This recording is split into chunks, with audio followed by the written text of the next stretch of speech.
Hello नमस्कार दोस्तों, कैसे हो। मैं सोनू कुमार पंडित फिर से वॉइस लेकर आया हूँ। सेकेंड पार्ट है।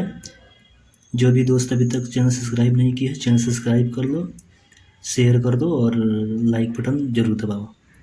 तो पहला पॉइंट है मेरा नेगेटिव सेंटेंस।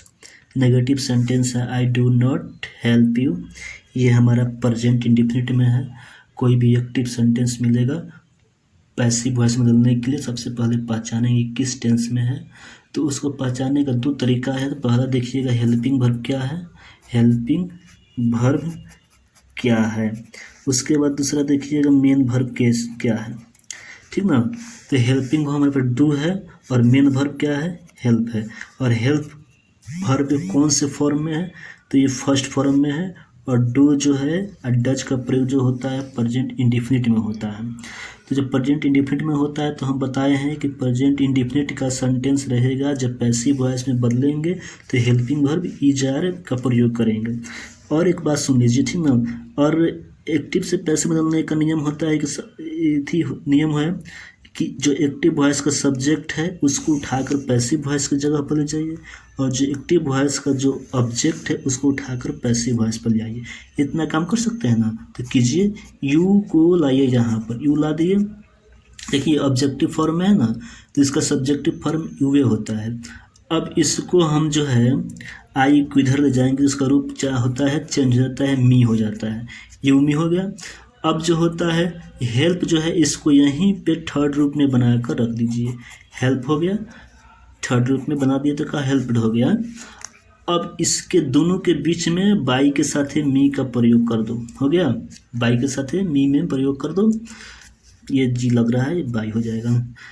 अब जब हो गया तो हेल्पिंग वर्ब का प्रयोग करेंगे, तो इसके अनुसार हम helping verb is are am का प्रयोग करते हैं। तो यू जो है के साथ आर का प्रयोग होता है, आर लगा दिए, नॉट है तो नॉट लगा दिए। ये हमारा पैसिव वॉइस बनकर तैयार। अब देखते हैं दूसरा का interrogative sentence. Do I help you. Same काम यही करना है कि इसको यहाँ ला देना है और इसको यहाँ ला देना है और इसको यहीं पे तीसरा रूप में बनाकर रख देना है। तो यू यहाँ पर आ जाएगा और ये यहाँ पर जाएगा तो मी हो जाएगा। हेल्प जो है यहीं पे रह जाएगा तो इसका थर्ड रूप का हो जाएगा, हेल्पेड हो जाएगा, ठीक ना। अब हेल्प के बाद हमें यहाँ फिर बाई लगा देना है।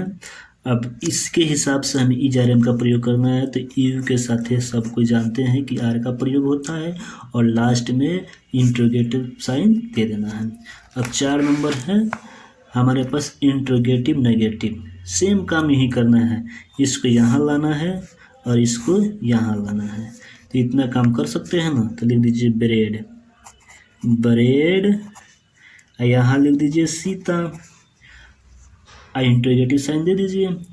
अब कुक का थर्ड फॉर्म होता है कुकड, तो कुकड हो जाएगा, कोई दिक्कत।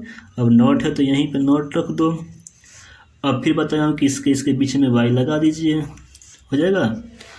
अब फिर ब्रेड के हिसाब से हमें इज आर एम का प्रयोग करें तो ब्रेड सिमिलर है तो यहाँ पे इज लगा देंगे, ठीक ना, कोई दिक्कत। अगर हम फार्मूला कहें तो फार्मूला भी सबका लिख दे रहे हैं, ठीक ना। इसका फार्मूला हो जाएगा subject plus is are am plus not plus V three plus by plus object हो जाएगा।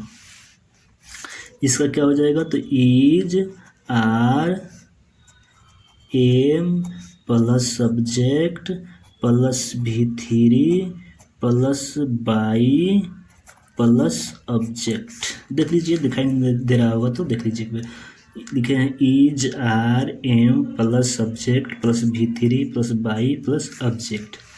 अब इंट्रोगेटिव सेंटेंस देख लीजिए, इंट्रोगेटिव नेगेटिव सेंटेंस। इसमें क्या होता है, तो is are am plus subject plus not plus V three plus by plus object हो जाएगा, कोई दिक्कत दोस्तों। अब देखिए इसके बाद देखते हैं डब्ल्यू एच इंट्रोगेटिव। चलिए पहले मैं लिख देता हूँ, फार्मूला लिख देता हूँ। तो W H plus is are am plus subject plus V3 plus by plus object हो जाएगा। अब बदलेंगे तो देखो WH जहाँ है उसको वहीं पर रख दीजिए, उसमें कोई छेड़छाड़ नहीं करना है। अब IsRm प्रयोग करना है तो किसके हिसाब से करेंगे, तो एक्टिव वॉइस का जो ऑब्जेक्ट है इसके हिसाब से करेंगे। तो यहाँ पे क्या हो जाएगा, इज हो जाएगा। उसके बाद ब्रेड हो जाएगा। अब ब्रेड के बाद सब्जेक्ट क्या बनेगा, तो ये बनेगा, सॉरी बन गया सब्जेक्ट। अब V3 है तो V3 क्या है, सॉरी V क्या है, ईट है तो इसका तीसरे का ट्रूप ईटेन हो जाएगा। उसके बाद बाई लगाना है तो बाई लगा दिए। उसके बाद राम हो जाएगा। अब देखिए ये एक और है, ठीक ना, इसको नेगेटिव मान लेते हैं, ठीक ना, डू यू नॉट कर देते हैं। सेम टू सेम वही काम है, खाली नॉट जहाँ है उसको वहीं कर देना है। तो WH वर्ड को हम जहाँ है वहीं पे लिख देते हैं। अब मी को इधर लाएंगे तो आई हो जाएगा, आई यू उधर जाएगा तो यू रह जाएगा। अब नो का थर्ड रूप क्या होता है, नन हो जाएगा।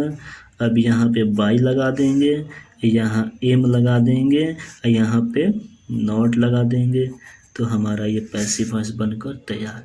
समझे कैसे मैं किया, यानी यू जो है ये एक्टिव वॉइस का सब्जेक्ट है, ये ऑब्जेक्ट है।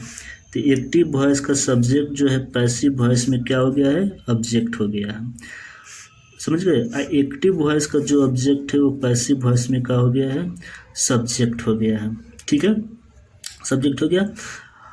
अब देखो इसके हिसाब से हमें IsRm का प्रयोग करना है, तो हमने एम का प्रयोग कर दिया, नोट लगा दिया। वर्ब सेकेंड वर्ब है तो वर्ब का थर्ड रूप लिखना है तो थर्ड रूप लिख दिया। इसके बाद हमें बाई का प्रयोग करना है तो बाई का प्रयोग कर दिया। अब हमारा ये पूरा प्रेजेंट इंडेफिनिट खत्म।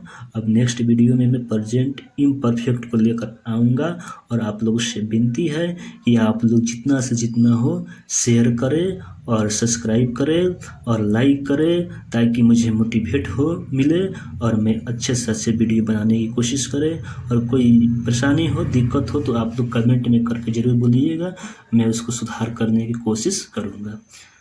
Thank you.